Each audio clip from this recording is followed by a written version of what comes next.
Okay, welcome to the Future of Storytelling. My name is Asmara Beraki. I'm a filmmaker and film lecturer. I teach right now at Chapman University. I teach a course called Story.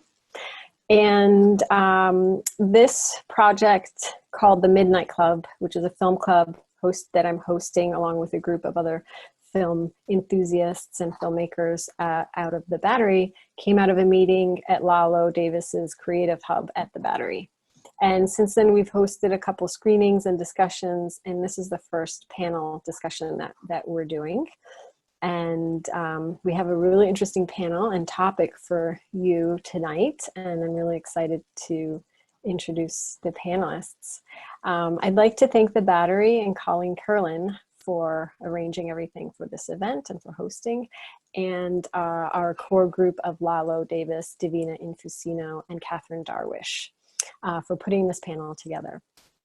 I'd also like to thank Arabella DeLuco, another Battery Club, Film Club member, for hosting us on her Zoom webinar. So it's a little bit different format, as I said, and I miss seeing everybody's faces, but you'll get to see all of the panelists on one screen at the same time. And so I think for the audience, hopefully it will be beneficial for you. However, I still would like everybody to engage in the chat. So I'm hoping, even while the discussion is going, you post questions, but also feel free to have a side discussion. So if you do have a question you would like to pose to the panelist, Lalo is going to be collecting them and we'll ask the questions after. So maybe we just say Lalo or question for the panelists that we know, and we'll be happy to ask that during the question and answer session. The event is scheduled for about an hour and a half, so we'll probably talk for 45 to 50 minutes, and then we can do a question and answer for 15 to 20 minutes. And yeah, so to set the mood, I thought we'd start with a little music. If she looks familiar to me, she looks like me because she's my sister, and she's gonna sing an a cappella song called The In-Between that she wrote during COVID. So we'll start with a song by Sara G, and then I'll introduce the discussion. Thank you, Asmara, and thank you all for having me here today. Song is a very important part of storytelling. It's a way that we tell stories through melody, and the voice is one of the very first instruments, and it's a powerful method of communication. So when I write, it helps me make sense of the world that we're in, and I was inspired by another musician to write as much as we can about this time that's so unique, because we will want to kind of understand what we were feeling at this time. So, so here's my interpretation. It's called The In-Between. Listen, people, listen now, we're in the in-between. Come on, people, vision now the world that must be seen. Virus gave us 40 days to wash our hands clean. Let go of your possessions, prepare yourself for the resurrection. It's time we all got free. Listen, people, listen now, we're in the in-between. Come on, people, vision now a world that must be seen. One heart burning bright from darkness into light. Make the system work for everyone, rolled into a sacred peloton, all have food to eat. Listen, people, listen now, we're in the in-between. Come on, people, vision now the world that must be seen. Don your gifts and wield them well with ingenuity. Harness our acute intelligence, bravery, big like an elephant, don't go back to sleep. Listen, people, listen now, we're in the in-between. Come on, people, vision now the world that must be seen. Mother Earth is choking now, and so of course are we. Fires, floods, and hurricanes, what more can human beings sustain before we make a change? Listen, people, listen now, we're in the in-between. Come on, people, vision now, a world that must be seen. You upon the front line did not wake the machine. Work 3 jobs, then none at all. Suffer in a boom or stall. You cannot die in vain. Listen, people, listen now, we're in the in-between. Come on, people, vision now, a world that must be seen. If ever there was question of our equality, I touch you and you touch me. No one has immunity. Thank God the child is spared. Listen, people, listen now, we're in the in-between. Come on, people, vision now, a world that must be seen. One heart burning bright, surrounded by protective light, the sacred puzzle to be solved, raise our consciousness, evolve, rebuild our world from love. Thank you. Thank you, everyone. Back over to you, Asmara. Hi. Thank you so much, Sarah. I thought that song really speaks to the moment, and I'm glad we could share it with you. And it's a great starting point for this discussion. So I'm going to give a little take on why I started this this panel, and then we'll move on and open the discussion to the panelists. So what inspired me to want to create this panel is I sense a shift or a gap, a space that's opened up for us to reimagine the future. We witnessed industries pause, and now many are collapsing.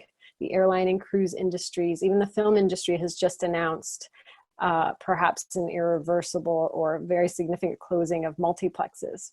At the same time, culturally, we're moving forward in terms of embracing new technologies virtually, but many of us also have more time, with wasted hours of commutes being given back to us, and we're moving back into some traditional crafts and activities like baking bread and gardening that many of us did not have time to engage in before. While so many had the luxury of simply turning a blind eye to injustices and brutalities in our society, being stuck at home at our screens meant that this time we really couldn't just turn away, and perceptions have really started to shift. So this grand pause has given us an opportunity to stop, think, and evaluate. To consider those whom society dismissed as unessential as essential, and to release us as well from a superficial cultural blanket, the bread and circus that we were held captive to before. The question is, what are we going to do now? How are we going to move forward? Some will want us to return to the way it was before. Others didn't think things were working that well and are ready to embrace change.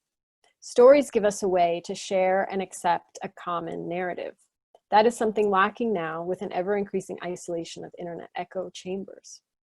But the grand narrative is breaking apart, and the rising number of narratives, the lack of an agreed truth, although uncomfortable, can be viewed, and I prefer to view it this way, as a sorting. We can now look at more possibilities and choose as a culture what we will keep and what we will discard. Who do we want to be, not just as a human or a nation, but as a global society? We are being pushed to think that way because we're encountering global problems that cannot be solved by national solutions. So here we are. I hope this is an opportunity for us all to reimagine the future, and I hope this discussion will inspire you so that we can all work towards the new reality that awaits. I will turn now to our wonderful panelists. Our fiction writer, Caitlin Greenidge, had to drop out at the last minute, so instead of literature, we will be focusing on immersive storytelling with our new panelist, Steve Boyle. I'll first introduce Gabriela. Gabriela Dematteis grew up in San Francisco Bay Area and had an interest in film and photography from a young age, in large part thanks to her father, photojournalist Lou Dematteis. As an undergraduate at Loyola Marymount University School of Film and Television, she worked in the student production office, producing her peers' film projects while interning at CBS Television, Paramount Pictures, and Participant Media. She earned her degree in film and television Vision production in 2013. Now she's been spending the last 5 years working at Vice Media, producing projects that have been published online and seen by millions of viewers worldwide. We're going to share some of those with you in the chat. She's also worked on projects for Tribeca Film Festival, Sundance Institute, and Warner Brothers Television. Most recently, one of her projects about an Indigenous water protector premiered at Toronto International Film Festival. Her films focus on themes around environmental and social justice, as well as cultural appreciation and understanding. So glad to have you here, Gabriela. ShakaJamal is a culturally innovative artist and filmmaker from Oakland, California. He is the founder of Olu 8 Film and Culture and Olu 8 Records, creative spaces for the production of dynamic sound, story, and visuals. His passion for film and music grew through travel and while living in South Africa. Partnering with community members, nonprofits, and corporations, ShakaJamal's work reveals the inspiring achievements of changemakers whose stories often go untold. ShakaJamal is the filmmaker behind the MAT program, a short documentary about San Francisco-based homeless children's network who received the recent mental health grant from the Battery-powered program. He is also executive producer of South African Afro-soul group Roots 2000, who have serenaded the library's enthusiastic crowds at the Battery. Welcome, Shaka. Steve Boyle is an immersive experience creator. He is the CEO of Epic Immersive, which has created 14-acre fictional cities, underground wonderlands, and secret speakeasies in the United States, Europe, and Asia. Epic uses live actors to create imaginary realities in real life where guests feel they have wandered into a dream world, back in time, through a movie screen, or into a fictional universe.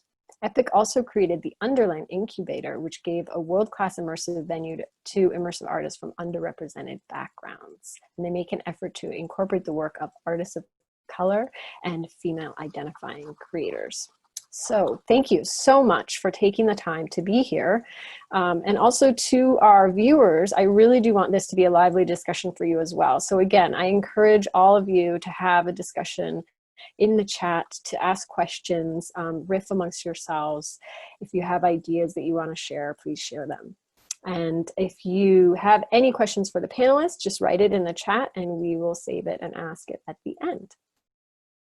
So I would love it if first our panelists would let us know a little bit about how they came to have a passion for their work and what kind of projects they were doing before COVID started, before this kind of pause, and then look a little bit about how things changed after what, you know, there was a period of not doing anything, and then kind of, you know, how you use that time. So to kind of give a comparison of, you know, what you were doing before and where your mind and creative mind was, and then where you kind of went after that. So let's start with Gabriela.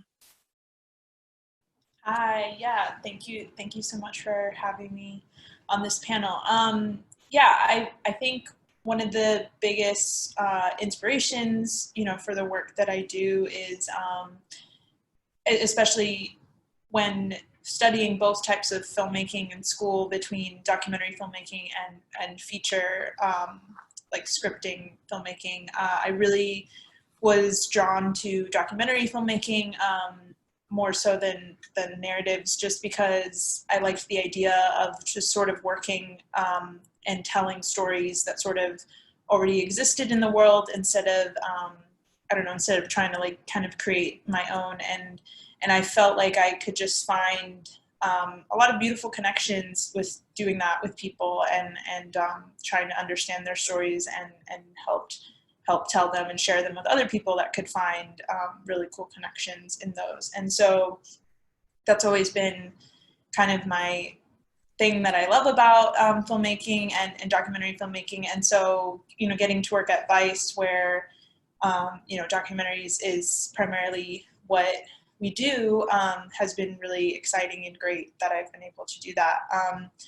And then I think when COVID happened, it definitely kind of threw me a little bit, because all of a sudden I didn't have this sort of easy way to sort of just go and be with people where they were, how they are, and just kind of like be in in that space with them. And so that was really hard for me, I think, to sort of adjust to and try to figure out how to sort of shift into that new space. But I think a few months in, finally, I'm sort of getting used to it. And it has sort of maybe challenged me to like sort of flex more of those like creative muscles in terms of trying to be more creative in terms of telling stories. I think I answered it. So yeah.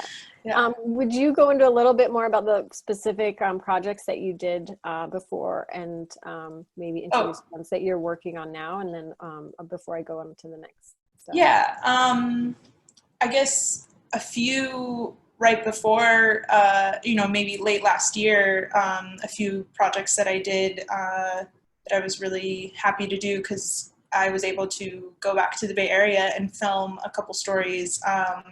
One of them was about a tattoo artist based in Oakland, and he focuses a lot of his tattoo work on Aztec imagery, and he was really into the idea of sort of getting away from tattooing work that he'd done early on in his career, which was a little more toxic and a little more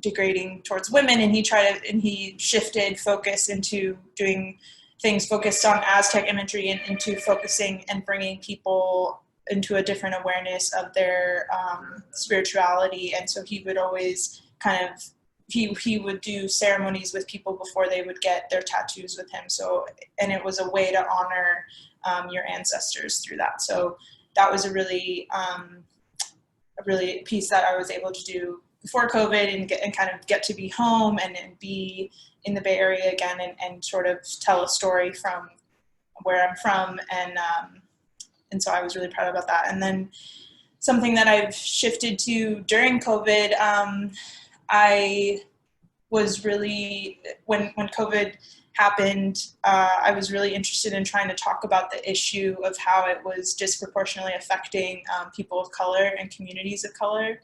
And so I worked on a piece with a host at Vice who, and we basically put something together where we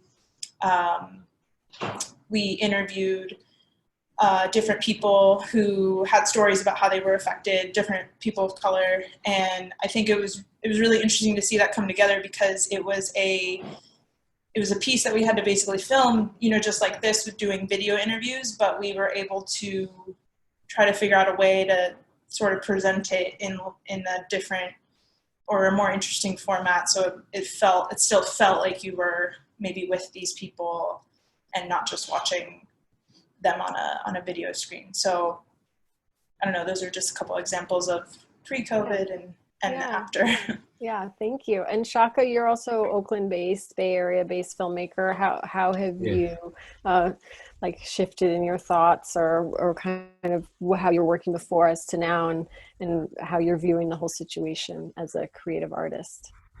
Well, this has really challenged me in a good way, I believe, because now, I feel that, sometimes in the past, I would tell clients, we shot, 20, 30 hours of footage to chop it down to a 3-minute or a 10-minute short doc. Let's go and just try to use that for social media. And in the past, they were like, nah, we don't need to. And then about a month or two into the quarantine, they were like, hey, maybe we should do something with all that footage. So I think that sometimes us as filmmakers and people who are artisans, I call an artisan someone who actually creates work for other people on a commission and things like that. Sometimes I'm like, oh, they finally get it now. Okay. But something else, there in my bio, how I work with the Homeless Children's Network to create a video piece, and then they were able to get the grant for battery powered. So a couple months into the quarantine, they said, hey, we have to, and this was right after George Floyd's murder also. They said, our people are going through it. because they are therapists who serve the Black community in San Francisco. Our therapists are going through it. The people that they're serving are going through it. We got to figure out a way to get it out. So we put our heads together, came up with something called Voices of the Uprising, where their therapists would actually film themselves on their cell phones, say whatever it is that's feeling on their heart about what's going on right now during the pandemic, during the uprisings. And we've committed to a 3-part series.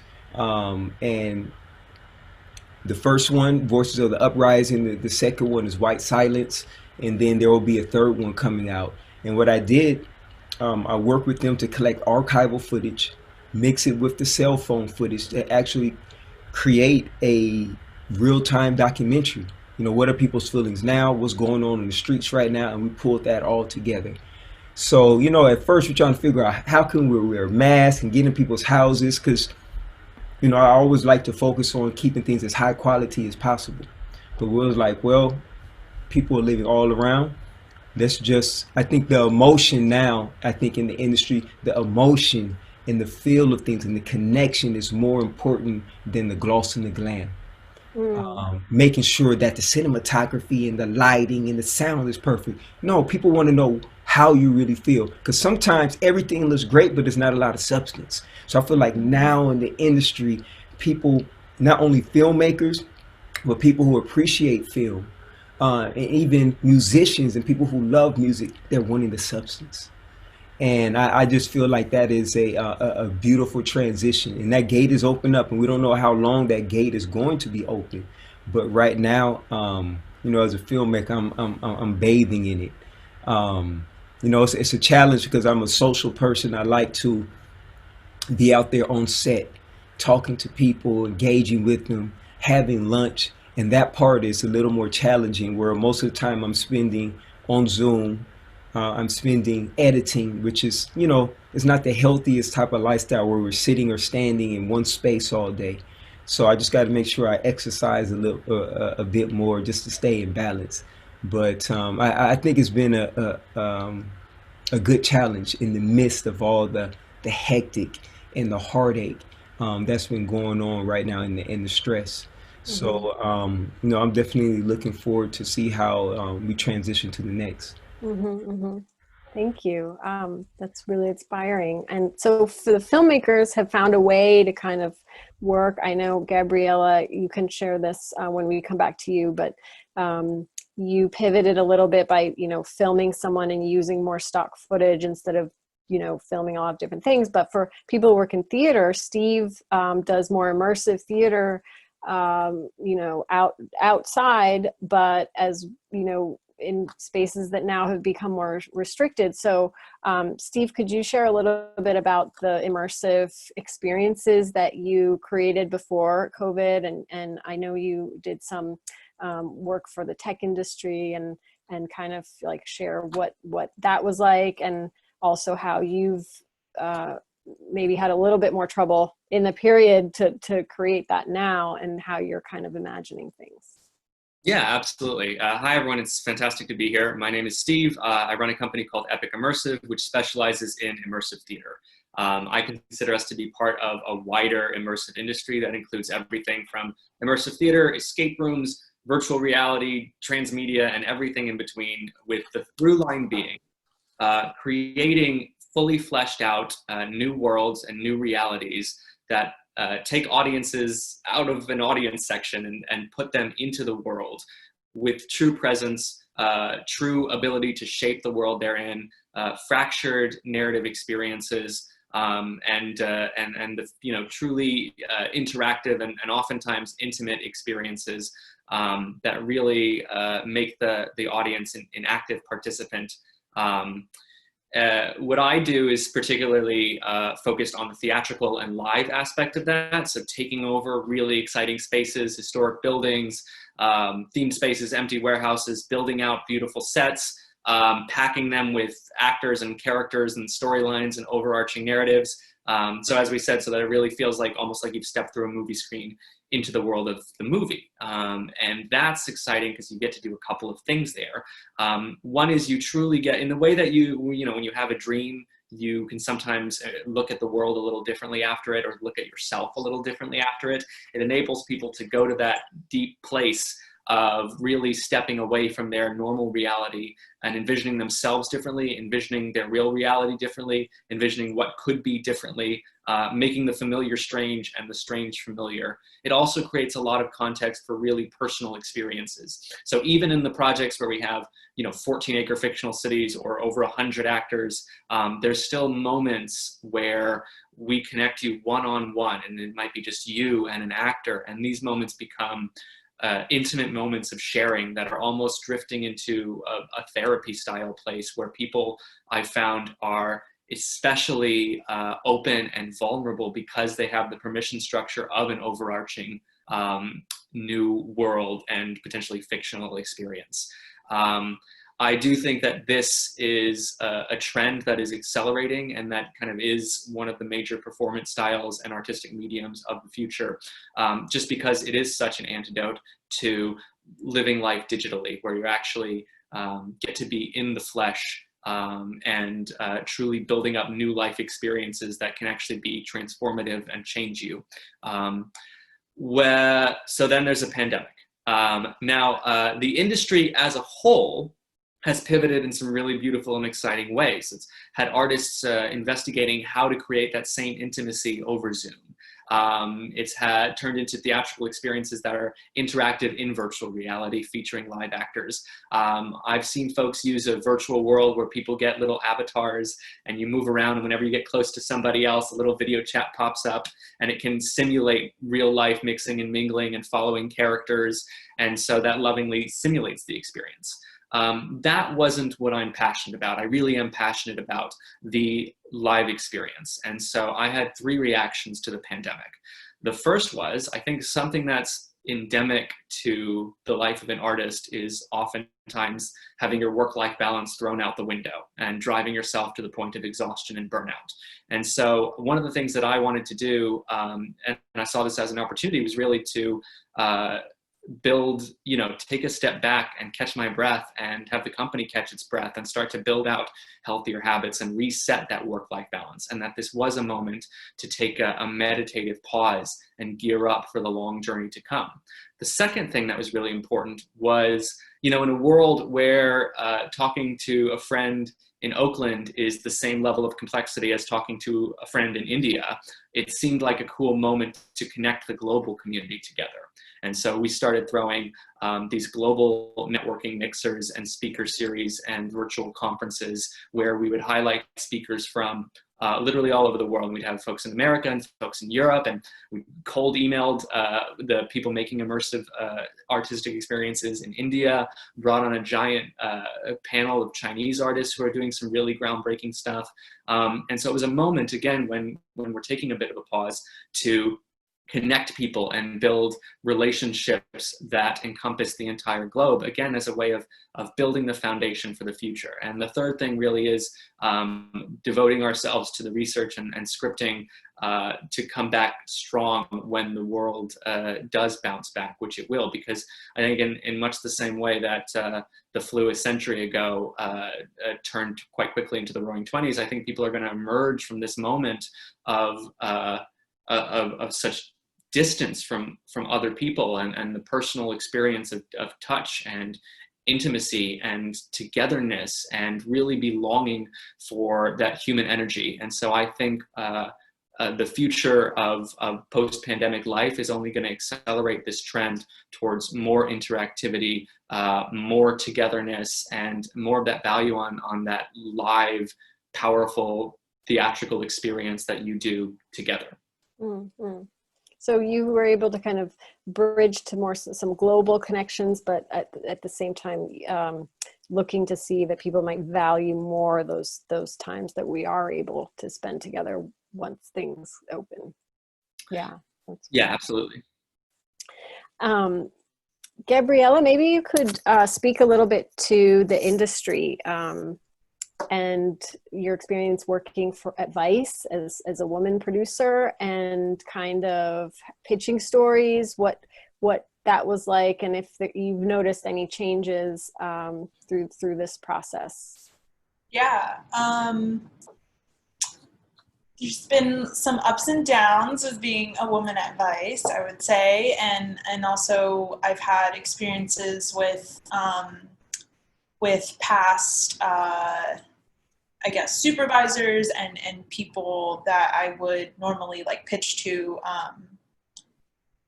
before COVID, and I used to get certain feedback that wasn't very.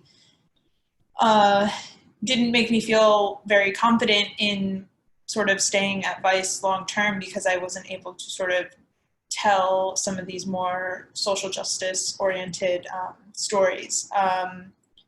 And I think I started to see the shift before COVID, just because there was a new supervisor who came in who was more open to the stories I wanted to tell, and specifically the more social justice oriented ones I wanted to tell. But I think with the onset of COVID and then everything that all the social unrest that our country has been going through, I think I definitely have sort of seen a shift and a interest more in stories that that have to do with talking about communities of color and just those untold issues going on around the world. And so I've been, that's been kind of a silver lining for me because I do get to sort of tell stories that I guess had I tried to pitch or had I actually did pitch a few years ago at Vice, that I don't think they would have not been greenlit. I guess an example I can give is a piece that just aired today about oil pollution in the Amazon rainforest and the effect that this had on indigenous communities in this part of the world that I think just a lot of people, we just might not think about day to day.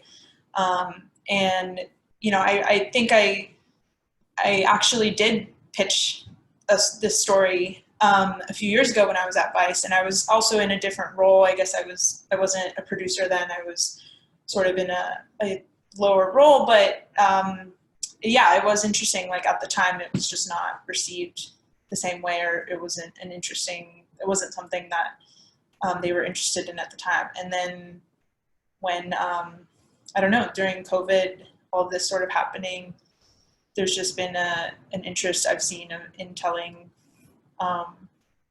more of the stories that have that social justice lens to it. So yeah, it's been really, I guess, inspiring for me because I've always had an interest in sort of telling those stories. I'm wondering if, and maybe this is a question for Shaka, but maybe Gabriela, those skills, because Shaka mentioned how this, footage that they just wanted to get rid of is now looking at as having some value. Do you think the skills that more independent filmmakers used to just piecing things together as they can are more like valuable now that it's, the bigger budget projects, it's actually more of a challenge for them to produce in a way? Maybe one of both want to speak to that. Shaka, go ahead if you want to start. Well, I think from my perspective, at least with my production company, I'm more of an independent filmmaker. So I'm already kind of in that zone where if we don't have the budget, we just have to figure out how to make it work. And I think, yeah, that does make us be more innovative because we can't just say, oh, we'll pay an extra $1,000 to get this done. No, we'll put our heads together as a crew, an intimate crew, maybe it might be 3 to 5, 7 people, and really try to figure out how to get it done. So definitely right now, archival footage, I think right now is king and queen right now. Definitely. And, as Steve was saying, being able to just take a break during the quarantine, I just think that insight starts coming in. Oh, what about that project right there? That is 95% edited that never got done. Or I just edited a music video that was shot in November of last year, and things are just so busy. We're busy in the rat race. We're like that hamster on the wheel, and some things just slip by. We want to get to it, but they slip by. And we took some time to cut together a music video, which is somewhat similar to like what Steve is doing, where it's a live museum, right? Where you don't go in and you look at statues and pictures on the wall. There's actual real people there playing these historical figures, and you walk through. We shot a music video in there and some short documentary work, and just took that time to piece it together. And it was just a great retrospective of being innovative in the moment at that time, and then going back and collecting that footage. And the people that are seeing it now, they're like, y'all shot this during the quarantine? We can say whatever we want, but it was definitely good to be out there, because now if no one's ever seen it, it's fresh for everybody. And just know that there are just certain stories that are just classic and universal. And I think that's like a lot about what George Floyd is about. People watch that video all around the world, every single continent, right? And they said, oh, we are recognizing that human life has been taken, right? That human life happened to be a black man. And whatever that connection was, it started that spark. And I think that spark that was lit has, it's gone all over. So I really can't wait to see what a lot of people are not only filming, but writing and performing these days. So you brought up a really interesting point that I also want to emphasize for any filmmakers, because I did just get a message from somebody like, do you have anything, I'm getting messages like, do you have anything, because I'm starting this video streaming, like, do you have any, there's what you're saying, because so many productions stopped, a lot of people might have had projects that didn't get attention or didn't have a way to be seen, and now there's almost a space to kind of go back and say, look, I have this, do you want this, do you want this? And that might really give an opportunity to people that might have been shut out before, that all of a sudden have some material, some content, some stories that can be used. So I just, a heads up to anyone who has those projects that they maybe, weren't able to get through before, or never went back to edit because, they ran out of money, or they didn't get this grant, or they didn't get a distributor or a buyer. Now that's something that can actually be of value. Steve, do you have anything to share on that topic of what might have changed during this time and become more interesting in your area of expertise in theater, to this, what we were speaking about? You're muted. Yeah.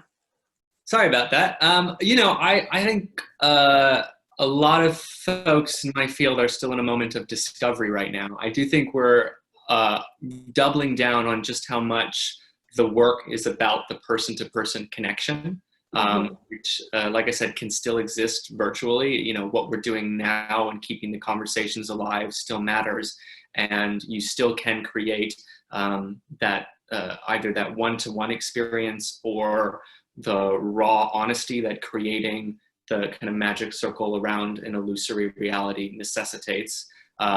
So in some ways, I see a movement towards, when you're stripped of a lot of the spectacle and a lot of the selling points, what was it that really enabled those things to be successful in the first place? Because, art is never successful because of money or scale. It's successful because of the raw heart and honesty at the core of the story. And I think in the case of immersive experiences, they're successful because they implicate you in a story, or they put you in somebody else's shoes, or they give you the opportunity to, even as an audience member, express yourself. And they put you directly in touch with another living, breathing human who's there to listen to you and care about you. And I think that all of those techniques we're finding are still viable, albeit in disrupted forms during the pandemic. And I do think they'll be the building blocks that the future is built with as we steadily climb back from this point. I'd like to shift the discussion a little bit towards narrative, which is something that I think about a lot, because I feel one of the reasons that women, maybe also people of color, are excluded is because we have a whole emphasis on what a good story is in terms of how the structure is, how it should be constructed, which really probably goes back to Aristotle and a kind of Western theory of drama. And for a lot of our lives, which is a topic that Caitlin was going to speak to a little bit, because she had projects refused for this, that a lot of our stories don't wrap up perfectly, you know, and I think particularly with ones that have a more feminine bent, can have ellipses or, you know, go off on tangents. And so that's something I also, as a filmmaker, have felt like that voice is not really valued. So I would like to, you know, throw that out as a topic in terms of not just the content, but also the way of storytelling. If you see anything shifting, I mean, I think there is, in some sense, you know, we're not tied as much to an hour and a half for the movie, right? We can do series, or, you know, long podcasts or shorts, you know, so that's broken up. But I don't know if anyone else has something to say on that topic. I'll just throw it out to anyone if you want to speak about it.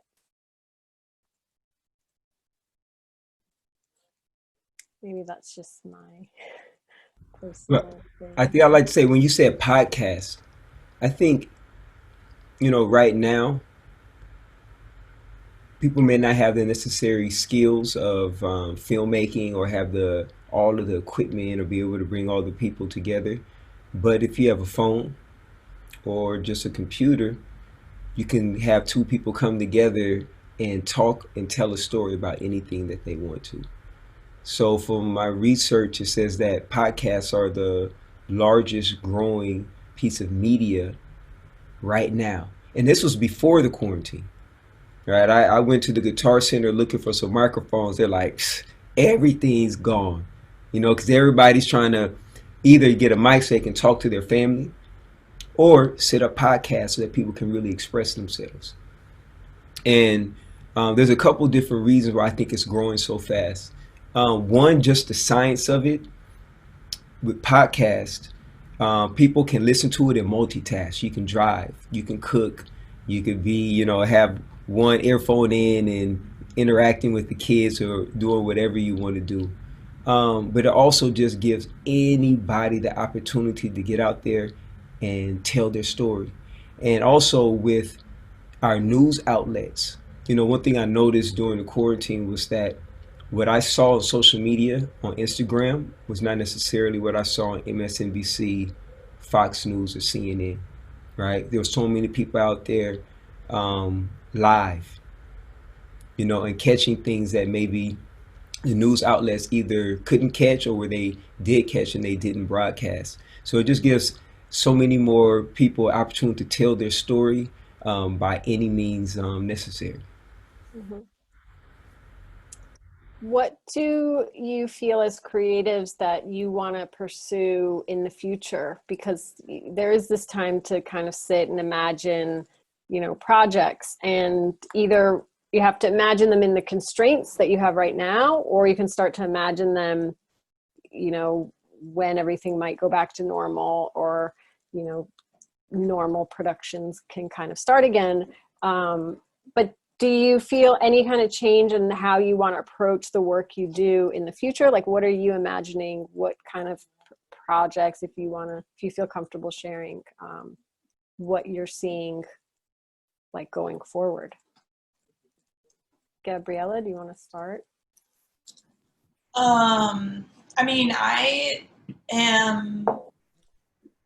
don't have any specific things that I've thought about. I've been trying to finish up some current projects, so I haven't really had the time yet to think about what's next. But I think I am just excited to try to figure out a way to kind of get back into that human-to-human connection that I really enjoyed having when I would go and film with people. Like I said, like kind of like where they were, how they are. I mean, that's just kind of what I look forward to the most after coming out of all this.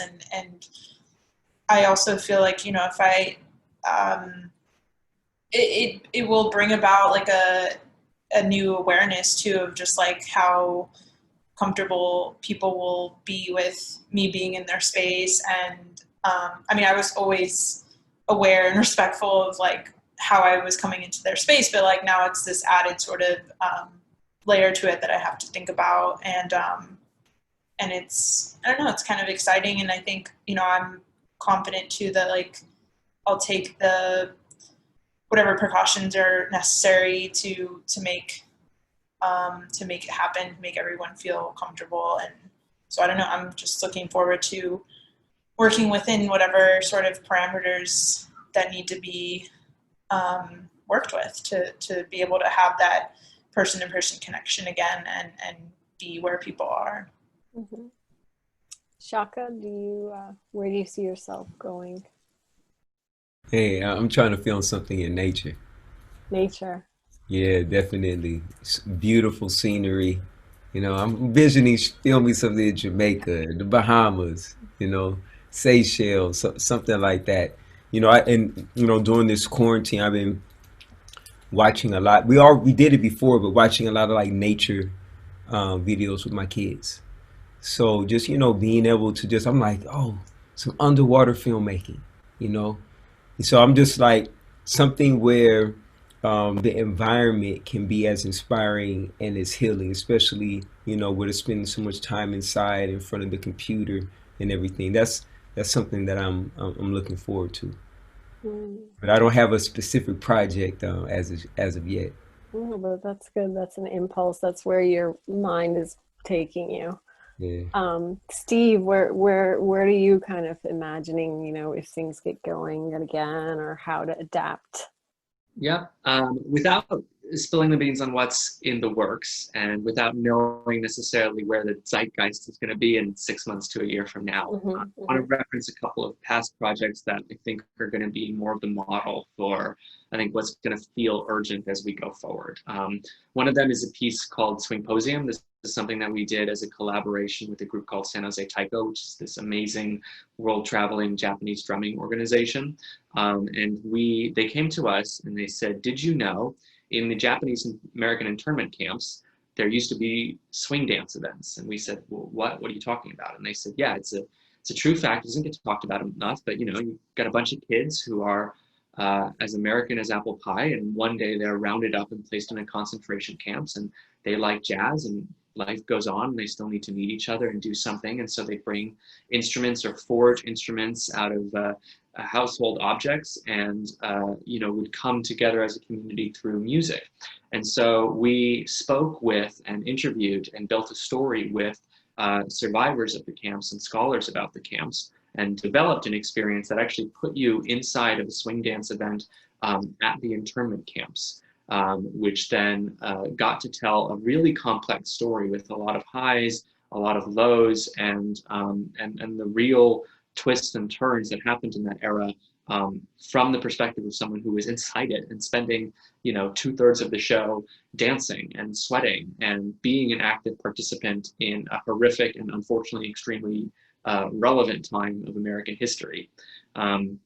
We did a project, one of the projects that we did that was sort of town scale, was a piece where I was really interested in I guess the collision between Silicon Valley and the not Silicon Valley community, and the good that Silicon Valley does and the bad that it does, and figuring out how to have a nuanced conversation that reckoned with both and pointed the way towards a future that was less divided. And so we structured a metaphor around the idea of a technology that expanded the human lifespan, and set this 100 years ago, and basically told a story in 3 generations, where you would spend an hour in 3 different eras exploring the effects of this disruptive technology and ultimately the rise and fall of it.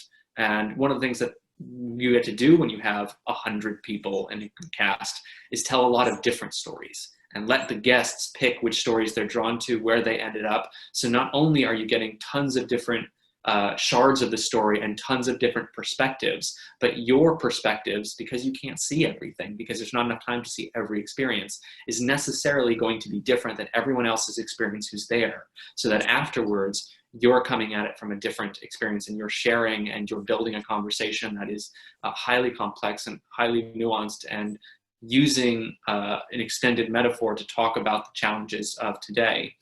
The third project that I think is a model is we worked with a foster care program to build 2 experiences that would put you in the shoes of foster youth. One was a Choose Your Own Adventure 360 film. And so you're both seeing the world from the perspective of a foster youth, but you're also at various points making choices that determine what happens next in the narrative, and actually taking active control over the narrative and seeing how your choices played out.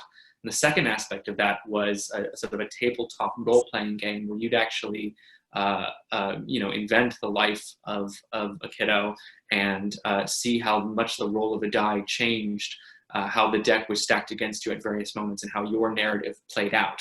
So the common thread being identifying what feels urgent in our politics and in our culture, what feels like it needs to be addressed, what feels like it needs to be hit from a lot of different angles, finding either an extended metaphor for that, or working with really in-depth research to nail the time period or nail the experience, and then putting people in the center of it so they experience it in their own shoes as new life experience, and B, where they're able to get a kaleidoscope of different perspectives, because we are living in such a time where our social media shrinks what we're exposed to, and so that ability to come at things from a lot of different angles and approach what feels urgent through metaphor and immersive experience, I think is what we're looking at really going strong into again in the future.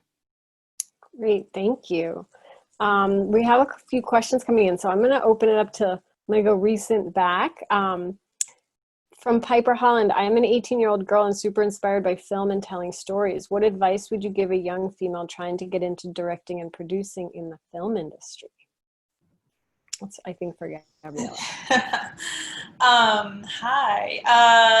My advice would be,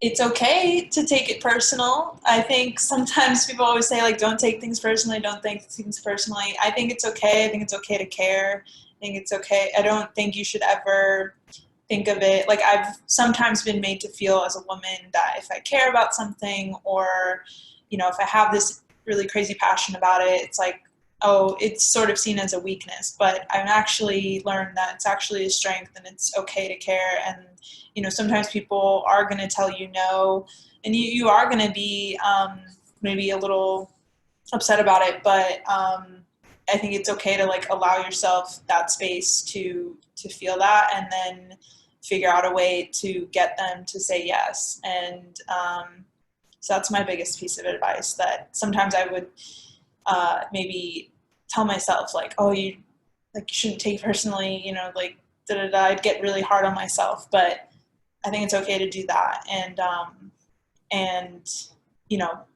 then pick yourself up, and also try to find a way that you can do what you want to do. And I think also things are I feel like things are shifting in terms of, like, having more women perspectives and elevating more women perspectives in film and media. And so I think it's an exciting time. And so, yeah, I think my advice is keep doing it, keep going at it. Like Shaka said, I think now there's just so much maybe opportunity, because there's not enough, like, people traveling, like, people are sort of relying on sort of the footage and things that wherever people are, and kind of, like, discovering those pockets of people who are in certain places, and then kind of honing that into a project. So that's, I think, really exciting too, that there is seems to be more opportunity for people to kind of tap into it. My advice for the questioner is also just to get on set. A lot of film is about relationships and who you know. And if you just get on set doing whatever, even if it's just bringing coffee somewhere, and you talk to people and they like you and you'll get on another position on something else, I think that's the best way to get in.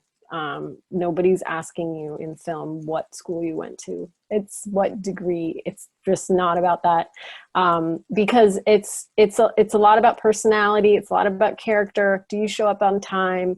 Do you make arguments? You know, are you able to get along with people? Are you able to, you know, execute the task? Yeah. So if you are able to make those connections just by getting on set, anyhow. It leads to other things. People always will say, "Oh, I know this person," blah, blah, blah. And I think that's a really important way to get in. And it's not that film school is not valuable; it absolutely is. But it's just a great way, especially when you're young. You can just start, and also give you a chance to see what role you might want in the industry, because there's a lot of jobs and different careers that you might not know from the place that you are right now.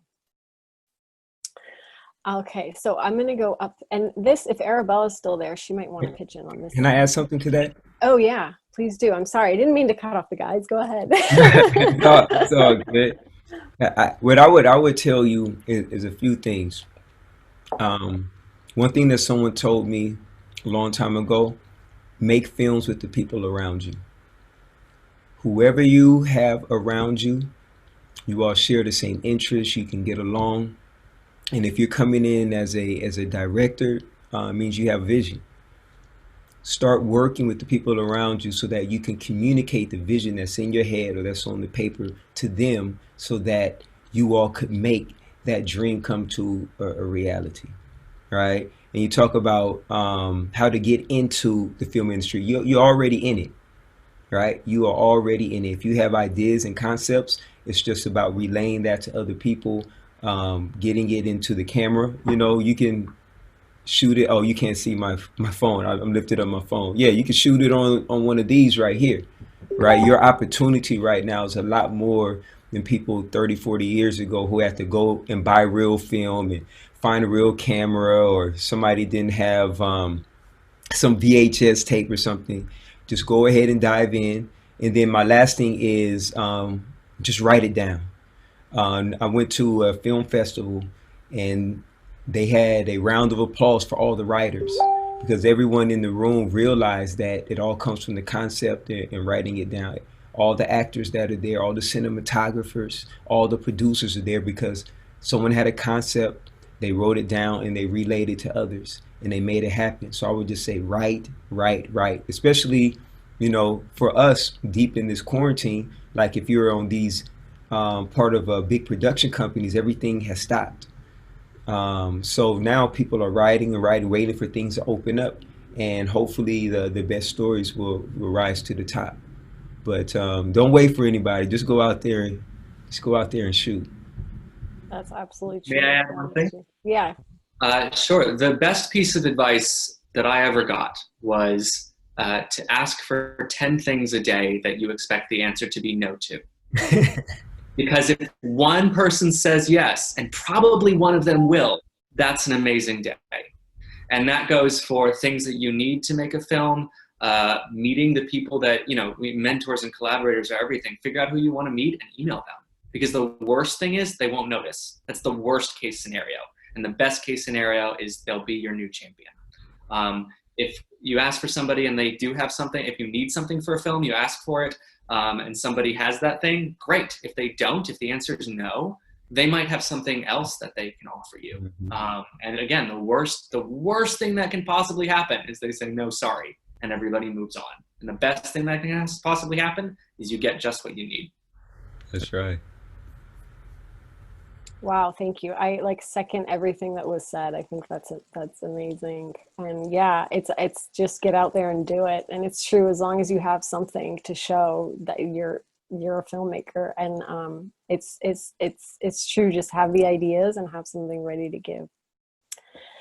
So let me go on to the next question. Oh, right. So Arabella, I thought could talk about this because she does stuff in education, but can the panelists share comment on storytelling within the edutainment genre from Lionel Armstrong? Edutainment.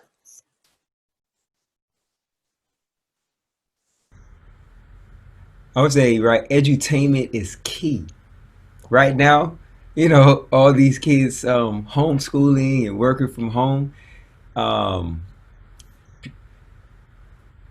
I know there's a lot of parents that are concerned about the amount of screen time the kids are getting on phones, on tablets, on computers. And with the edutainment, at least if they're watching something and being entertained, let them learn something. Um, so I think that's probably one of the most important genres going on right now because that's where a lot of instruction is going to be coming from for who knows how long now. So with some of the films that I do, I get a chance to talk to my kids about what we're actually seeing and what we're actually hearing. And coming up in community development, it was always key that the work have some type of substance, some type of conscience, and something that you can take home with you and share with others. And most of the time, no matter what the age group is. So yeah, entertainment is key. Apropos of some of the examples I gave earlier, for me, edutainment is kind of the point. There's 2 points of what I do. One is to just straight up teach people things that I think are interesting and important in a compelling way.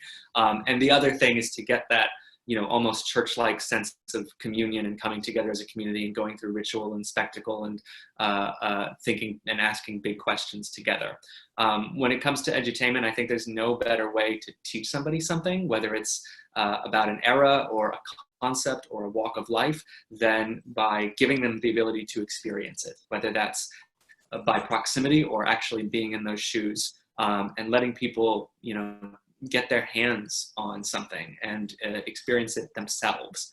I've also found that when you entertain somebody, you get to sneak in as many facts as you want, whether that's teaching someone the plot of Dante's Inferno or going through a litany of historical winter rituals, or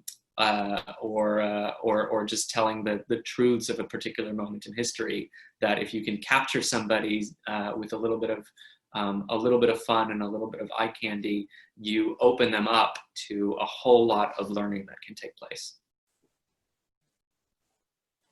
We have another question for Steve, but about immersive storytelling, but I think it also can be applied to filmmaking. Can immersive storytelling encourage or create empathy in a way that more traditional storytelling approaches cannot? Cool. So I saw this question and tried to sneak it in a little in some of my answers. Yeah, I did hear. Yeah, I heard a little bit of it, but I thought if you wanted to address the question of empathy, and maybe after Gabriela and Shaka could also. Yeah, without wanting to degrade any other art forms, I do think that again that the ability to connect with another person and the ability to be in another person's shoes. And the ability to have an active effect on your environment and to make choices while you're in it, I think are powerful tools for gaining life experience and for finding vulnerability within yourself. And so I do think that immersive experiences are a particularly a powerful way to go through the transformational journey of empathy. Gabriela and Shaka, do you want to answer to this too? I think I think there's definitely, I think a little bit more of a advantage when you're doing like immersive, like physical immersive storytelling. Yeah, in terms of like really putting someone, you know, in someone else's shoes, but.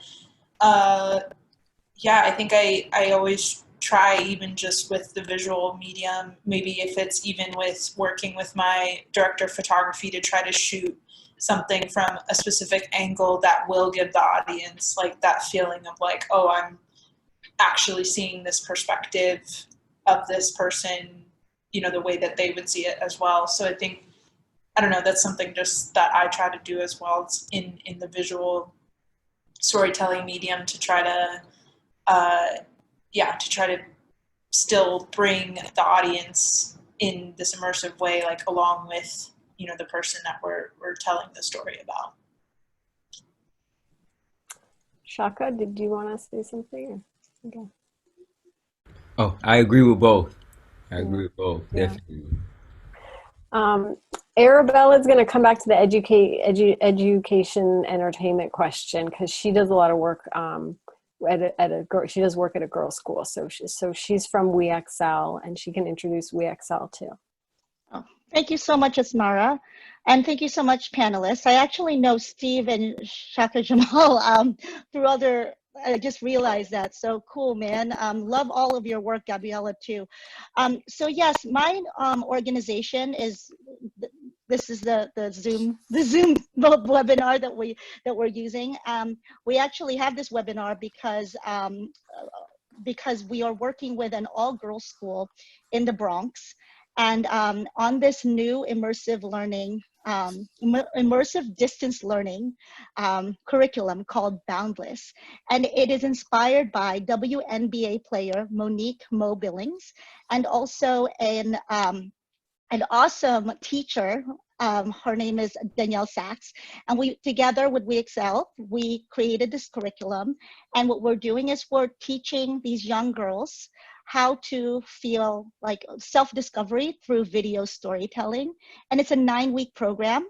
And we're in the midst of the program right now. At the end of the program, they'll have a sort of red carpet event and showcase their work, which I hope Asmara can come and check out their work, because we're having filmmakers talk to the girls. We just had Miss Wisconsin USA 2020, Gabriela Dematteis, who's working with WeExcel right now as a mental health awareness journalist, and she's also an advocate for mental health. And we're doing a series with her as American Wellness. So just that kind of stuff, I think there's a lot of opportunity. I'm very impressed with these young 4th grade girls in that they ask the most incredible questions. Just this past week, they asked Gabby how she got through all the bullying when she was younger. And there were a lot of tears. It hurt, like the heart was like, everyone was, heart chakras were all open. And it was really interesting how these young girls who were predominantly Black and Latinx were able to open up to the speakers that we brought in. We brought in Yodassa Williams, who's a novelist based in Oakland, and also Monique Williams, who's a WNBA basketball player. So I think there's a lot of opportunity. They're all coming in from different areas of the country, that you know, to bring sort of distance learning to young people, and they are the future, and they are able to, you know, mute themselves when they need to mute themselves. And you can see that in the background, they may not be in an environment that is conducive for learning, but they keep their attention on you, and it's just a beautiful experience. So if you guys want to check out more of the work we do, our organization's website is wexl.org, and we champion diverse people from untapped communities by elevating their stories and providing key tools to succeed. So thank you so much, Asmara, and the rest of the panel for giving me this opportunity. Oh, thank you so much to Arabella for hosting us on the webinar. I just want to thank all of our panelists, Gabriela, Shaka, Steve. Thanks for taking the time. I really appreciate it. Thank you. Yeah, I really enjoyed the discussion. We're going to wrap it up. I'm going to share a few closing words and then say everyone a good night. So from my perspective as a creative person, a filmmaker, this is about envisioning, and I'll share what I envision. I count myself as someone that doesn't want to play the game and having a contradiction between one's personal and artistic values in pursuit of a position or a role. And I think that a lot of people, talented people, have self-selected out of industries because they didn't feel comfortable, didn't feel that they wanted to make the sacrifices they felt they had to make. And I think now is really the time to create industries that work, and it's a call to action for the talented and driven people who've been in the shadows to come out and play. And these are the people that are going to have the ideas and the solutions for how we can go forward, and we can create a model of success that doesn't include artistic and ethical and moral compromises. So that's what I envision, and I am thinking about this in terms of film production and finances and a new cultural way to really make creative action a part of our lives. One quote I wanted to refer to is from Alan Watts, who said that creating a utopia is actually of urgent necessity. Otherwise, we'll destroy ourselves in a mutual massacre of scapegoats. So I really think we should be thinking big. We should be thinking of how we can remake things to work easily and fun for everyone. And that's what I'm trying to do with a film production platform called Kinovat that I'm starting in the Bay Area. So I just hope that all of you will go out and think about your field of expertise and your industry and what future you want to make, and start to imagine how we can come back and make this new artistic, creative space fun, joyful, you know, and leave the stressed out, burdensome narratives behind, and let's go forward. So thank you, everybody, and have a good evening. Good night. See y'all later. Give thanks. Bye. Thanks.